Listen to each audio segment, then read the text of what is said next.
Yo, so I made the work process of how I do one of my paintings, and I just recently did a painting of Mount Albert Edward, which is a which is the sixth tallest mountain on Vancouver Island. It is located in Strathcona Park, that is just at the back of where we're living now, up in Mount Washington. So I thought this was a nice painting to do. It overlooks the mountain, and it's a great piece. Um, Essentially, so how my workflow is, I start with a bit of a checklist, and this helps me kind of start up from the most very basic step of finding um, content that inspires me to do a painting. Um, and then the workflow of how I can get into that painting essentially. So I'll usually start by making about 4 reference photos. The first I will do of the image itself, I will use an app to measure the exact size of said photo to match the canvas I'll be painting on. I will then make a blurred image that takes away the fine details so I can see the main shapes of the painting. I will make a black and white image to take away color and focus on values, and I will use a fourth to use the gridding essentially for the canvas. So when I get my canvas out, the first thing I will do is put that grid onto the canvas, which then allows me to draw in the main shapes. I'm not fixated on the fine detail. I am just putting in the main shapes, which is much easier than portraiture work, where, you know, if you're off by a couple millimeters, that's fine. You can still, the image is still very translatable. So then I have the bare bones to start my painting. So after I have this setup done, I do a color reference. So what I do is I just get the image, and using usually the paint tools, I will just play around and get a bit of a feel for all the tones and colors. I might find, oh, there is way more colors in this one gradient of sky. Instead of just seeing blue, there's 3 colors. In this snow area, well, there's way more than just one tone of white. There's a whole gradient essentially. And then as this color test goes, I'll find, oh, there's some snow is warmer in white, and some snow is cooler in the shadow, which then kind of going in will be more insightful knowing that. So yeah, in some areas I can go, oh, okay, these 2 separate parts of the painting will share the same color tone, so it helps me know, okay, I have to, mix a lot of paint for this or that. So in the next part, it is probably the most long and draining part of this process, but one of the most important parts, as these tones will portray the painting correctly. It'll give the right values, which will make the shadows feel pushed back, will make the foreground feel close. It's an important part, but yet very, very monotonous. Probably the most painful part for me.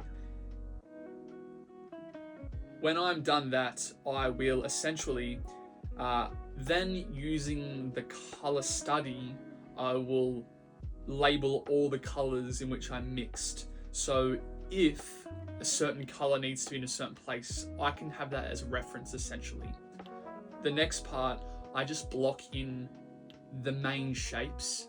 So the sky, middle ground, foreground. I find the sky, you can be quite detailed at start because you don't usually touch the sky after that. Everything else you put a lot more work into essentially. So you can fade the sky. I fade the sky nice, put a lot of effort in, and then I move on to the blocking, the first essential blocking in of the other planes, which is super basic. And this part is super straightforward, and you're not supposed to really see the final product. Right now is essentially just like the first step. And a lot of this process is trusting. The next is, I would say, the second blocking in stage, where you're mainly just blocking in more of the main shapes. This is a pretty difficult part too, as you have to trust the process and know it isn't going to look like anything like the painting. And it all just looks like a bunch of mess. But putting the right shapes and tones in the right places, when you take a step back and reset your brain, it will read what it is supposed to. When your face is right close to the canvas, it looks like a bunch of mess, especially when you've been looking at it for hours straight. And then you need to make sure you take time to step back from it, look at it. I'll go for walks. I will go maybe off mountain. I'll go do activities, go for a small hike. And this time away from the canvas helps, when you come back, kind of change where your brain was at and how you were seeing it to how you are seeing it now.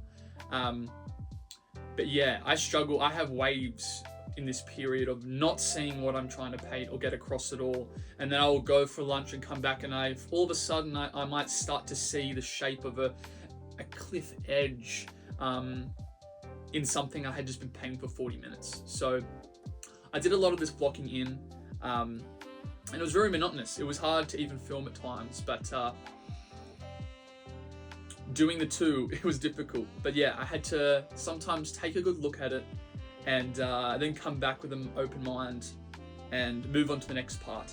I actually at one point wanted to do some filling in, which is kind of, I would say, like the last level of sculpting, where you're really putting in those shapes. And I actually wanted to go on to that part to get a bit of dopamine to see what this painting would look like near the end.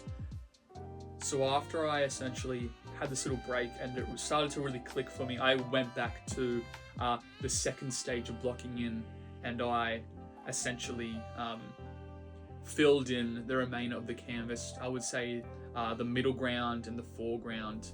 I kept blocking in. I had a lot of difficulty actually with the mid ground, with conveying the right shapes. I had to really remind myself just to trust the process, and it's really, really, really difficult sometimes. But I had to keep, with time away from the canvas, it allowed me to essentially just get the blocking in, just get it in, kind of fade out, and then move on to the foreground, which was significantly easier than the mid-ground. Trying to focus on direction of brush strokes and not being too tight with the paintbrushes. What I mean by that is using large paintbrushes to express large surface area for snow. But yeah, after that, I essentially color in all the edges of these thick canvases I use. This basically just allows me, while the oil paint doesn't dry, I just color in the edges. So on the third day, I can essentially just spend the day looking at the canvas, the painting, sorry, and kind of analyzing it, seeing what could be fixed, what I could improve on, what is not really reading well to me. So after a day of this, it helped me kind of pinpoint some areas that I wasn't happy with. Day 4, after a break and a rest and a bit of an analyze of the painting and how I'm feeling. So some things, I feel this area here is a bit messy. It's not really getting across what this is feeling. I'm okay with this area, kind of like that area. The whole top area I'm happy with. I feel like it reads well. Some of these areas I don't mind. I don't mind the ridge that comes down here, but there's just some areas that aren't reading for me as the enough of this essentially. Some of this area down here, smaller brush strokes here, which kind of push it further back, larger brush strokes here that kind of push it forward. So it's kind of this one plane. It's kind of different. Needs more darker areas in here to kind of push that back a little bit.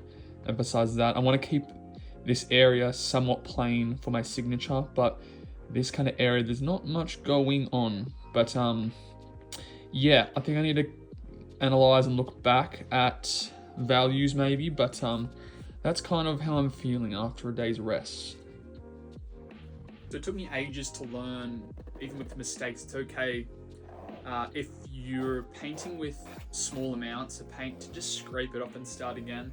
It looks worse than it actually is, but if you're painting thin, it's quite simple. I did a value study and I was happy with the tones compared to the reference photo. So it was more just the shapes that I was trying to convey, which I had to focus on.